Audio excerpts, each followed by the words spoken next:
Kita akan bahas bagaimana Piala Dunia 2026 di laga pembuka kali ini. Ada analisis nantinya, sudah ada Bung Roni Pangemanan atau Bung Ropan. Halo Bung Ropan. Oh jauh banget nih. Siap.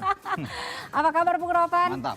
Mantap. Kita analisis dulu, flashback sedikit ke, kita bilang apa, start sempurna dari tuan rumah Meksiko ya. Tapi banyak dramanya juga, ada kartu merah di sana. Analisisnya gimana, Bung Ropan? Saya pikir Meksiko ini wajar bisa memenangkan pertandingan karena dari ball position mereka unggul jauh dibandingkan dengan Afrika Selatan. Kemudian mereka bisa shoot juga bagus dan juga dengan on target. Jadi kalau saya bisa melihat memang pantas ya bagi tim asuhan Javier Aguirre ini bisa memenangkan pertandingan melawan Afrika Selatan. Memang tapi Afrika bermain dengan 2 kartu merah agak sulit buat mereka. Iya.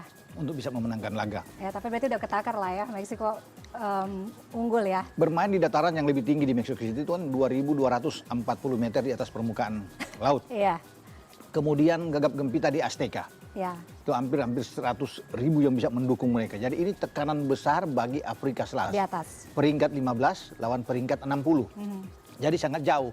Tetapi apapun itu saya juga masih apresiasi terhadap tim asuhan Hugo Broos ini karena bermain dengan 9 pemain pun mereka masih bisa memberikan perlawanan. Piala Dunia dalam sejarah di partai pembukaan 3 kartu merah itu langsung dengan strike red card. Iya. Tidak pernah terjadi di sejarah Piala Dunia bahwa pertandingan pembukaan dibumbui dengan 3 kartu merah. Baru kali ini terjadi di saat Piala Dunia itu membuat 6 ini ya itu luar biasa memang. Sejarah banyak terjadi. Ya, ini masih ongoing ya di laga perdana grup A, tapi kalau tadi kita lihat, kita tampilkan juga untuk grup A ini ada Meksiko, kemudian Korsel, Korea Selatan, ada Afrika Selatan, kemudian juga Ceko yang ada di bawah. Ceko, ya. 48 tim akan mengerucut jadi 32. Juara runner up akan maju, ditambah 8 tim. Peringkat ketiga terbang, kemudian Korea juga yang menang. Saya pikir untuk di grup A ini, Meksiko dan Korea akan lolos ketika mereka bisa mendapatkan 3 poin. 3 poin. Nanti pada tanggal 19, keduanya akan bertarung. Itu kan partai hidup mati buat mereka. Ya. Karena ada peringkat ketiga terbaik, maka kalau keduanya memilih untuk katakanlah ya, bermain imbang, udah pasti keduanya punya peluang besar untuk lolos sebagai peringkat ketiga terbaik. Tapi pasti salah satu akan berusaha untuk menang.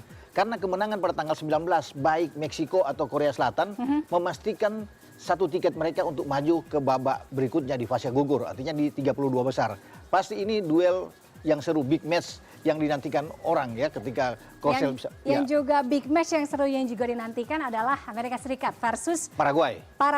Kita agak sedikit move on dulu nih ke Amerika Serikat, tuan rumah juga versus Paraguay. Kita tahu kalau Amerika Serikat mungkin bukan nature-nya sepak bola ya di sana ya, tapi banyak yang memprediksi juga apakah ini juga mungkin menjadi kekuatan baru nih sepak bola di Amerika Serikat karena banyak kedatangan pemain top MLS. Iya, mereka kan untuk kedua kali menjadi tuan rumah setelah tahun 94. Sekarang mereka jadi tuan rumah.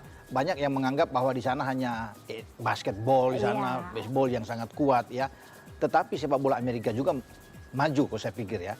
Dengan saat ini mereka menjadi tuan rumah, mereka ingin mungkin memberikan yang terbaik di Piala Dunia ini sehingga mereka bisa lebih jauh melangkah. Artinya bukan saja masuk sampai ke 32 besar, tetapi juga mungkin bisa menembus sampai ke 16 besar dan 8 besar. Itu menjadi cita-cita bagi Amerika dan bahkan semua tim.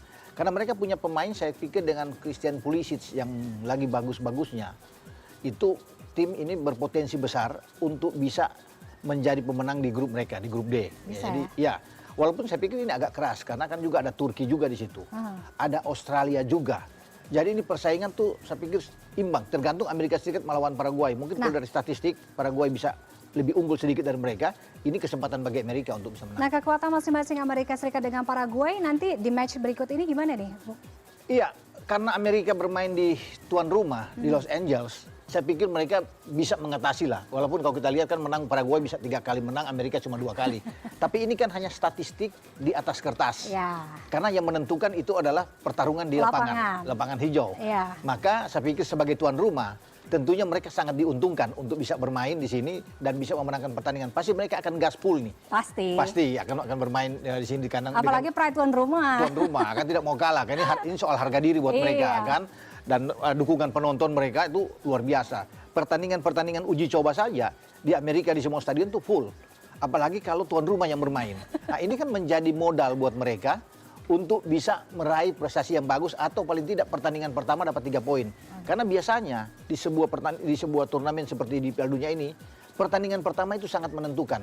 itulah kemarin makanya di pertandingan pembukaan Meksiko habis-habisan, Korea habis-habisan. Karena modal 3 poin itu menambah motivasi mereka, rasa pede mereka, percaya diri itu kuat.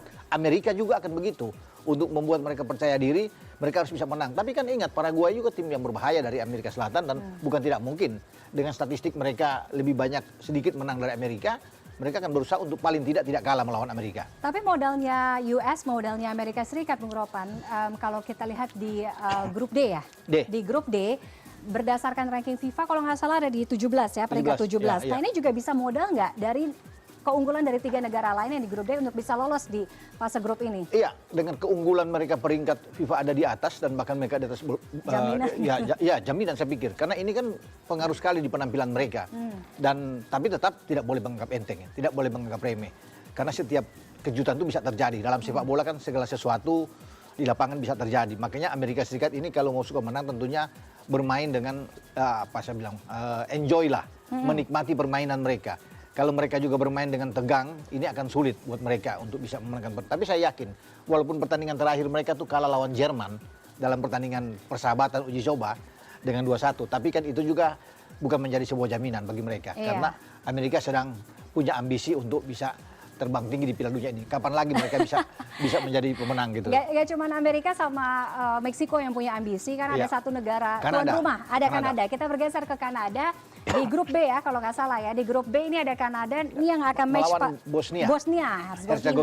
Nah kita tahu nanti di grup B ini keduanya belum pernah ketemu sebelumnya, tapi ada dua figur yang bisa menjadi poin utama. Ini saya contohkan ya, kalau untuk Kanada ada Alphonso Davies main di Bayern Munchen. Kemudian di Bosnia ada Edin Dzeko. Nah gimana nih pertemuan match ini? Sebagai tuan rumah mereka bermain di Toronto, sama seperti Amerika dan Meksiko. Mereka ingin mendapatkan hasil yang bagus di laga pertama. Yaitu wajar sebagai tuan rumah, kan dukungan penonton. Atmosfer mereka akan sangat berbeda. Tapi harus diingat bahwa Bosnia ini adalah kuda hitam yang sangat berbahaya. Nah kita masih ingat bagaimana mereka menyingkirkan Italia, pemenang dengan 4 gelar juara dunia. Dan mereka bisa menang adu penalti di playoff. Dan banyak orang itu tercengang. Kejutan itu terjadi ketika mereka bisa mampu melewati tim Azzurri. Sehingga memang patut untuk diwaspadai dengan keberadaan Bosnia ini. Dan itu pasti diketahui oleh Alphonso Davies dan kawan-kawan. Walaupun mereka didukung penonton, mereka tetap harus waspada.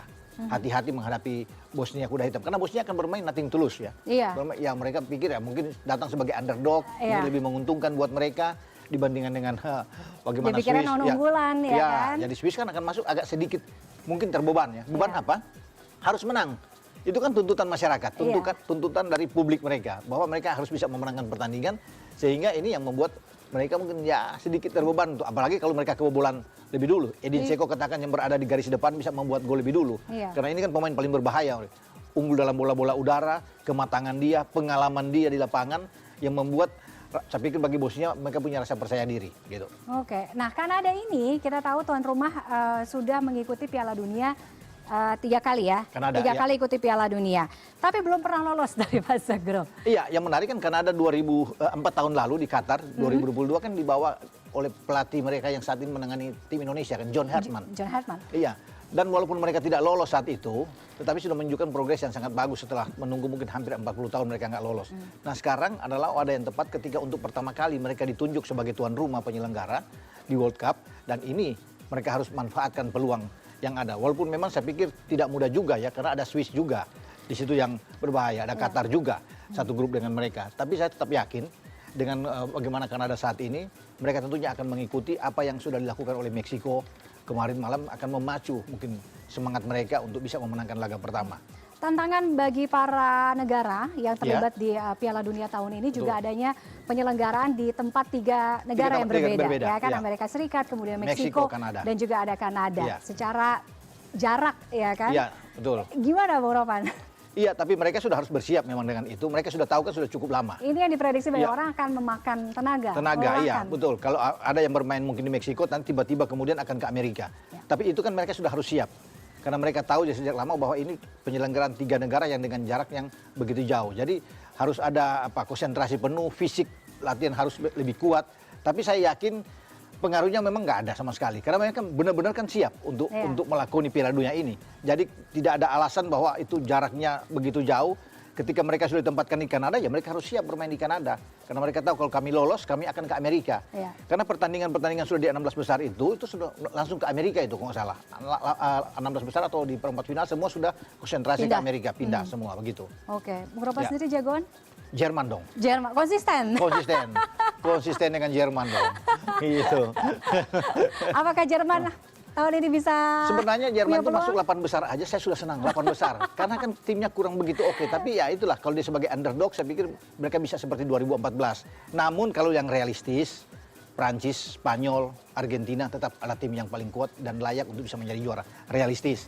Tetapi kan saya Jerman, tetap saya berharap itu. Tetap ada harapan itu ya. Kita akan Ya. lihat masih panjang perjalanannya Ya. kurang lebih dari 1 bulan. Terima kasih Bung Ropan Sama-sama. sudah bergabung di Gembita Bola 2026. Nanti kita akan bahas lagi ya ke depan-kedepannya pertandingan match-match yang lain.